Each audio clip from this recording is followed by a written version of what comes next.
Sometimes, mapapadpad ka dito, ito yung maalala mo. It's nice to experience them in their natural habitat. Pero yung pinakamadali. Galing. Kung minsan, nasa tabi-tabi lang ang mga simpleng bagay na makapagpapasaya sa atin.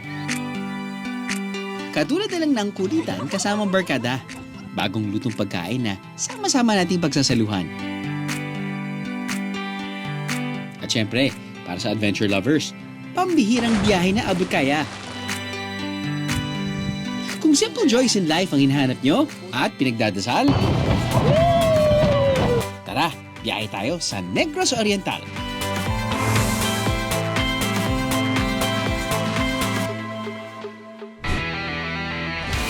Sa mga naghahanap ng adrenaline rush, ang ride na ito sa bayan ng Santa Catalina ang para sa inyo.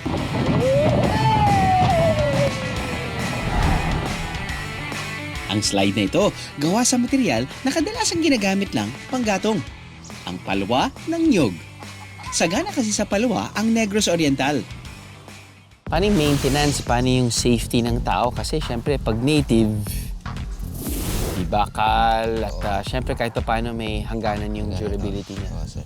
Nagawa kami na, isip kami na ano bang dapat gawin para mag-long last yung palwa ride namin na Ano yun, pinapalitan po ba yan every month, every 6 months, every year? ngayon, every year na yan. Every year. na yan, sir. Oh. Every year na sir, maintenance, always check every day. Oo. May 3 slides dito, Biheros. Ang susubukan natin, syempre, yung pinakamatindi.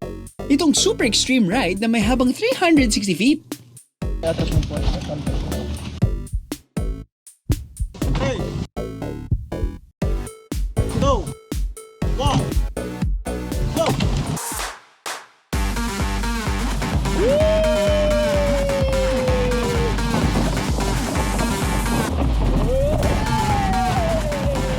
After a few feet, meron dun parang jump na mangyayari. So you have to brace yourself, contract your core, hold on to the side rails or side kawayan, and then brace for impact.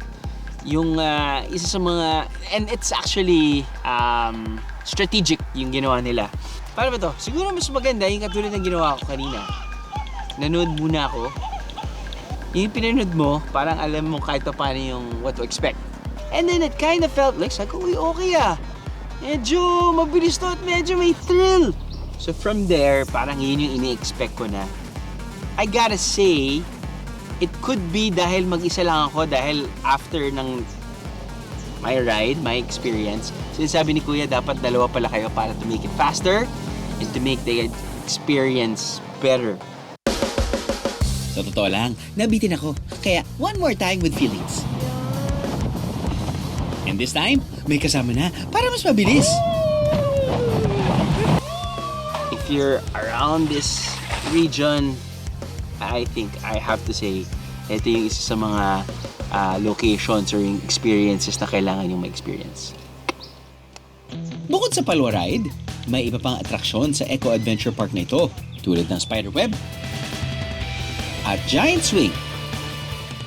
Parang humiwala yung kaluluwa ko. Mauubusan ka ng hininga. 300 pesos lang, pwede nang subukan lahat ng yan. 3 kilometro naman mula sa Eco Adventure Park, meron daw nakatagong kayamanan. Mga nakalipas na mga taon, buwan, may mag-treasure dito. Sinabi nila na may treasure, may laman daw yung mga butas. Ang tinutukoy na kayamanan ni Nanay Roxanne matatagpuan di umano sa falls na ito. Wala pang 10 minuto mula sa jump-off point, mararating na ang Mantabios Falls.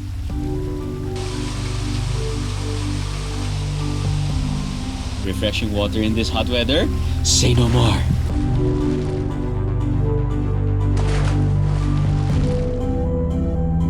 Ramdam na ramdam namin yung init anywhere we go.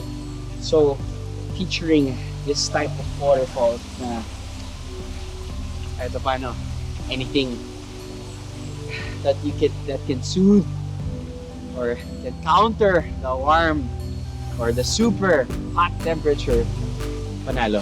Hindi lang isa, hindi lang dalawa, hindi lang tatlo, kundi may 4 na levels ang falls na ito. Sulit na sulit ngayong tag-init. Sobrang init sa labas, very humid. Parang sinasakal ka ng init. Waterfalls. Totoo lang, gusto ko lang mag-stay there for the whole day. Ngayon, balikan natin ang golden question. Totoo nga bang may kayamanan sa falls na ito? Dinadayo raw ang Mantabios Falls dahil may matatagpo ang kayamanan dito. Nakilala namin si Tatay Warlito na mahigit 6 na dekada nang nakatira sa Santa Catalina. Ang tatay ko ay isang lumad IT yun. Taga dito rin. Hasta mga kaluluhan ko, dito rin nanirahan. Walang Hapon nakadaan dito, sabi nila. Kasi ang Hapon ang may-ari ng mga ginto. Ayaw ko maniwala doon sa mga haka-haka nga mayroong ginto dito. Para sa mga residente rito, hindi nila kailangan pang makakita ng ginto sa talon. Dahil ang natural wonders ng Mantabios Falls ang isa sa mga tinuturing nilang tunay na yaman ng kanilang probinsya. Masarap yung tubig namin, malamig yun. Ang sarap ng pakiramdam yung mayroong tao dito mga bisita sa namin. Sa dinami-rami ng ating napuntahan at nakainan, ang simple joys in life, matitikman pa rin sa luto ni Nanay. Sa bayan ng Dawin, nakatira ang 59-year-old Bisaya vlogger na si Nanay Mary Ann. Good morning! Sa kanyang videos, ibinibida niya ang pagpipitas ng mga tanim niya sa bakuran, ang kanyang mga lutong bahay, at magiging mapagmahal na asawa kay Tatay Mario. Ang star ingredient sa isa sa mga luto ni Nanay Mary Ann, ang isang gulay na sagana sa Dawin, ang tabyos. Nakilala rin sa tawag na kadyos o pigeon peas. Ang gulay na yan, mabibili sa palengke ng Dawin. Magkano po ba ito, ate? 150. 150. 1/2 kilo? 300 per kilo? Okay. Ano po ang pinagkaiba nito sa yung green na munggo? Yung green na munggo, parang may ano sila, may similarity, pero ito, matagal ito ang process ng pagluluto. It takes time talaga. Ang ano lang, parang marami siyang health benefits talaga. Aha. Bumili na rin kami ng iba pang sangkap na kailangan ni Nanay Mary Ann sa pagluluto. 400 na lang. Okay. 1 peso discount. Sayang naman o tayo. 1 peso, 365 pesos na yun sa isang taon. Oh, totoo yan. Ang kadyos, mababa sa kolesterol at mayaman sa fiber, protein at B vitamins. Maaari itong makatulong sa digestion at heart health. At paborito raw itong gataan ni Nanay Mary Ann. Ilagay natin yung lahat ng mga spices. Hindi po ba natin i-aapo yan, ma'am? Oo. Mamaya na. Mamaya na. Pag ano na. Tapos Kuya na. Daniel, mamaya na. Pagtapos na natin lahat. Matapos paghalo-haluin ang lahat ng sangkap, hihintayin lang itong kumulo. Gano'ng katagal po pag kumulo? Mga 10 to 20 minutes lang. Kapag nagva-vlog ho kayo, nagtatagalog ho ba kayo o Bisaya talaga. Bisaya talaga? Straight Bisaya, minsan may English kunti lang. Gabulad akong pag-umangkon, gipadadaan po ko dahil rong buntag. Salamat Lord, dagang kaing grasya. Sa dinami-dami na po nung niluluto nyo, ito po ba nasa utak nyo na o kailangan nyo pang aralin kahit paano? Yung gusto ko lang lulutuin, yun ang iba-vlog ko. Kasi parang nasanay ako, Dro, kasi may maliit na kainan ako noon. Yun ang Ay, business kaya namin. naman pala. Oo. Kaya parang Natural lang. Natural lang. Kaya yun ang na-love nila. Para bang luto lang ako ng luto, na walang inaalala. Basta para sa family ko lang, tapos na-love nila. Hindi ko alam. Kaya hindi ko alam na marami akong viewers. Okay. Kaya na masaya ako. Matapos ang ilang minuto, luto na ang ginataang kadyos. Cooked with love yan, biheros. Halos every week, kumakain kami ng munggo. Pinipare namin yan sa isang something crunchy. Usually, syempre, homemade fried chicken. Paborito ng mga anak ko yun eh. Tapos nun green, munggo. Paborito ko din yan actually. Buti nga wala akong gout eh. Anyway, gusto ko yung munggo, pero gusto ko rin yung pagluto ni Mami Mary Ann dito sa Kadyos. Maybe dahil may gata. Maybe dahil merong ginger. Sarap ng aftertaste ng ginger na nilalasahan ko. And maybe dahil yung munggo may konting laban. Sometimes, kung mapapadpad ka dito, ito yung maalala mo. Yung mga dishes locally. Local dishes na pwede mong matikman bago ka umuwi ng Manila. Oh! Nag-swimming ho pala kayo, Nay! Pasensya na! Nako, tata... Oh! Naka-speedos na si tatay. Sige po, kain lang po ako. Thank you! Ako, nakatupis na si Nanay Mary Ann. Sige po! The best ang mga lutong bahay. Pero kung hindi naman nakapagluto, meron din dito mga kainan. Na hindi mabubutas ang inyong mga bulsa, pasok tayo sa painitan ng Dumaguete City. Ano ba hinahanap mo? Naiwan ata wallet ko. Magkano ba meron dyan sa'yo? Ito lang, 20 oh. Mabubusog ka na dyan. Saan ba? Doon tayo, oh. Ang kanyang itinuturo, ang stall number 15 o Laidas Painitan na pagmamay-ari ni Nanay Luz. Ang kanilang bestseller, Puto Maya na may iba't ibang toppings. 10.55 ang tawag dito dahil mabibili ng 10 pesos ang puto at tig 5 piso naman ang bawat topping. Kahit pangaraw magtaas na ang presyo ng lahat, ang Puto Mayang ito hindi raw magmamahal. Kahit mag-price increase yung pilit or the tabliya, ganun pa rin ang mababa lang. Pambasa kasi yung yung sa palengke. Tuwing umaga at hapon, halos wala nang maupuan sa stall ni Nanay Luz. 10 years na akong suki dito sa Tebes na putuhan. Kasi aside sa malinis siya, mura lang, friendly po yung mga nagtitinda dito. Ang mga pagkain nila, sobrang sarap. Malapit lang po sa school namin. Good for students. Ang recipe ng 10.55 namana pa raw ni Nanay Luz sa kanyang Auntie Rosemary. Yeah, it was my auntie who ran the business for, I think, more than 20 years. Then before she died, nag-ano siya sa akin na kung pwede sana, ako na ang mag-run. Kasi sayang talaga, napakaraming mga suki. Mula noong nakarang taon, si Nanay Luz na ang nakapagpapatakbo ng negosyo. At ayon sa kanya, wala raw siyang planong palitan ang presyo ng 10.55. Kasi yan ang na-spread out na. Kasi maawa ka naman kasi most likely mga students, para man out of 20 pesos, makaano na sila, busog na. Kaya yan lang talaga. Maybe as of this time, we cannot change the price. High five, Nay! Nakatikim na ba kayo ng honey na fresh mula sa mga bubuyog? Nakakilig ang tamis nito, Bieros. Sa bayan ng Valencia, meron kaming naabutan na kumukuha ng honey mula sa mga bubuyog. Pero walang suot na proteksyon. Yay! Nonchalant sa kamandag ng bubuyog yarn. Pero ang totoo niyan, stingless kasi ang mga bubuyog dito, Bieros. Matatagpuan sa V-Hive ang mistulang happy place ng stingless honeybees. So yan na yung honey. Doon sa bees na merong stingers, meron silang honeycomb. Sa stingless bees, gumagawa sila ng sugar bugs. So sa ganitong klase ng bees, ito yung kalmado na pwede lang natin siyang buksan kahit na wala tayong bee veil. Hindi tayo natatakot dahil kumakagat man sila, pero sa klase na species na to, kalmado lang talaga sila. Ang mga bubuyog na ito halos singlaki lang ng mga antik na langgam.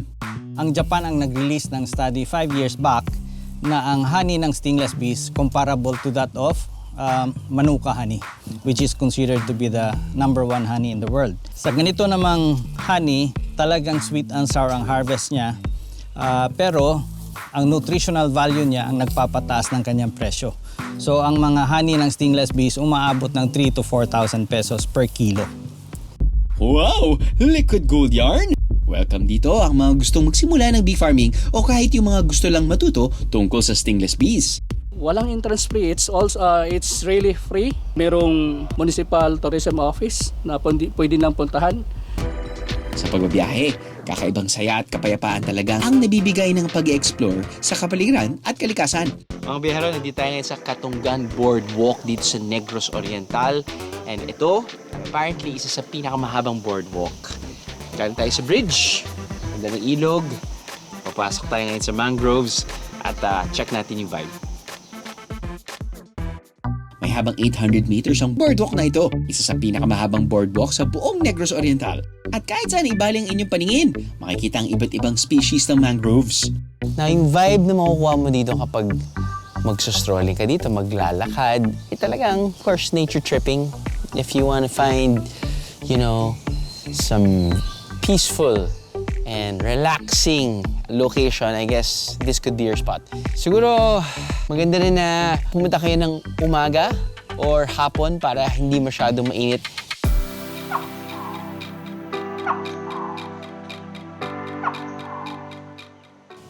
Speaking of, anong naririnig ko? Parang nanggagaling doon ah.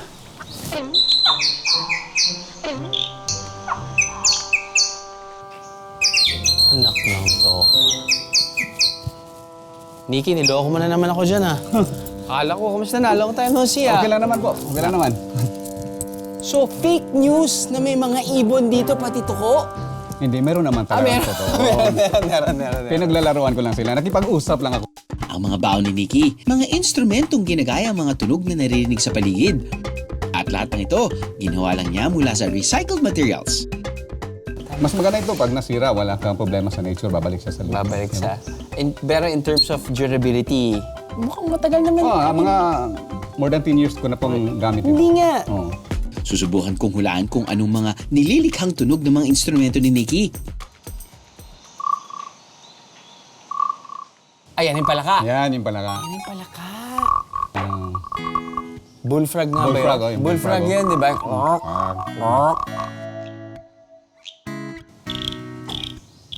Dito. Parang kailangan natin ngayon yan dahil ang init-init. Pag tumulog yan, uulan na yan.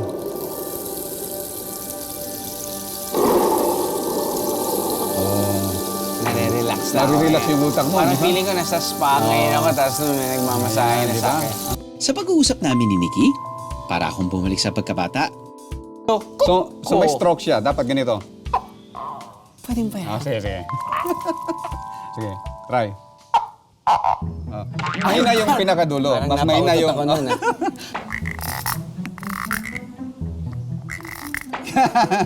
Pero almost. Pero yung pinakamadali. Galing. Kumbaga parang yung importansya ay kung anong nandyan na, pwede mong gamitin. Hindi na kailangan. Like, hindi ako makapag-perform dahil walang kuryente.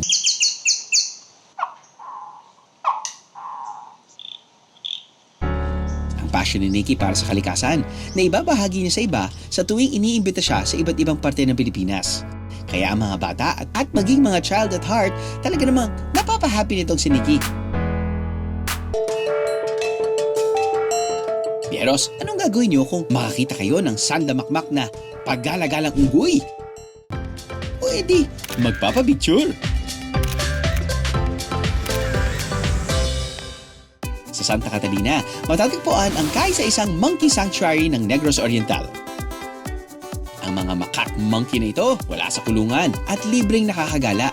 O ha? Everybody happy? Yan yung pinaka-alpha dito. Yan. Ayun, hindi ako nakakano. Teka lang, parang bumigat yung sombrero ko. Ay, marami naman kayo. Bakit hindi na sinaaway ng aso. So, Parang may mga anak ko lang. Ganito ako kapag nakaganto ako sa bahay. Lahat ng anak ko, tadambahan ako. Ayun.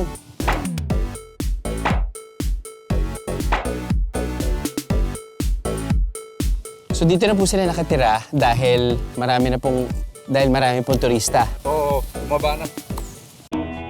30 pesos lang ang entrance fee dito. Pwede nang maglibot at tusawang tumambay kasama ng mga unggoy. Paano niyo po, I guess, iniiwasan or ma-avoid na ma-stress yung mga unggoy sa mga tao at paano natin ma-avoid na ma-stress yung tao sa mga unggoy? Tumami yung bisita, itutuwa rin yung mga unggoy dahil marami silang pagkain. Okay. At saka pag stress niya sila, hindi naman yan lumalapit na nasa puno na lang. Sa puno? Ini-stab na yung mga bisita pag busog na. Ini-stab na lang yung mga bisita? Oo, tumitingin na lang. Kasi nakuha na nila yung gusto nila? Busog na. Gusto ko ng tahimik na oras para sa sarili ko pero dumating yung mga unggoy. At dahil nga medyo light-colored shirt ang suit-suit ko, galing sila dun sa kanilang iniinuman na fountain or something. Kaya ako nadumihan. Noong 1980s, kumakain daw noon ng monkey meat ang ilang mga tao rito. Pero kalaunan, nagkaroon ng batas na ipinagbabawal na ang pagpatay sa mga unggoy hanggang sa dumami na ang mga ito. Bukod sa mga makikita sa Monkey Sanctuary, may isang grupo pa raw ng mga unggoy sa kabundukan at paminsan-minsan, bumababa sila sa sanctuary para makikain. Uy! Ano po yung tinatawag mo? Unggoy, yung saya ng matsing. Yun, yan na oh. Yan na, lumabas na. Dati raw ay isang grupo lang ang mga unggoy, pero nagkaroon ng away ang mga alpha o leader nito. Nakita natin, yung pagkadating ng bagong grupo, halos lahat ng unang grupo ay nagsialisan. So meron din silang kanya-kanyang grupo at may kanya-kanyang set of conflicts. But I guess it's safe to say na talagang it truly is a monkey sanctuary dahil ang daming grupo ng mga unggoy dito. And it's nice to see, experience them in their natural habitat. Dinarayo ng mga turista sa Negros Oriental ang Chapel in the Sky sa tuktok ng bundok sa bayan ng Pamplona. Kung sa mataas na lugar itinayo ang chapel, ibig bang sabihin, mas mataas din ang tsansang matupad dito ang ating mga panalangin? Meron akong peace of mind, knowing the place, there is serenity, there is peace na kailangan natin kapag nagpe-pray tayo. The best pumunta rito ng sunrise o sunset para mas ma-enjoy ang view, Beros. Para sa akin, pag pumunta ka dito, matutupad po yung wish mo. Kasi, base sa mga customers namin, ilan po sa mga customers namin nag-testify dyan Sabi niya, yung sister daw niya, matagal ng kasal, pero wala pang anak. So, pumunta dito sa church, sa chapel dito, at saka nag-pray. So, after 1 month, natupad yung wish niya, nag-grant po, na-pregnant po siya. May anak na po sila. Bukod sa chapel, meron ding cafe, hanging bridge, at iba pang activities na pwedeng gawin dito.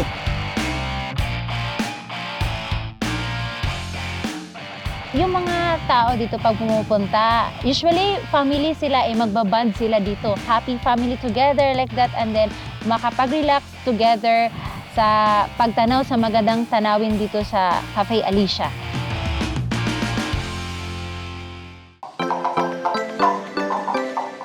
Makakilala ng ibang mga tao, mapadpad sa mga lugar na ngayon lang natin napupuntahan, at makaranas ng mga bagay na ngayon lang natin masusubukan.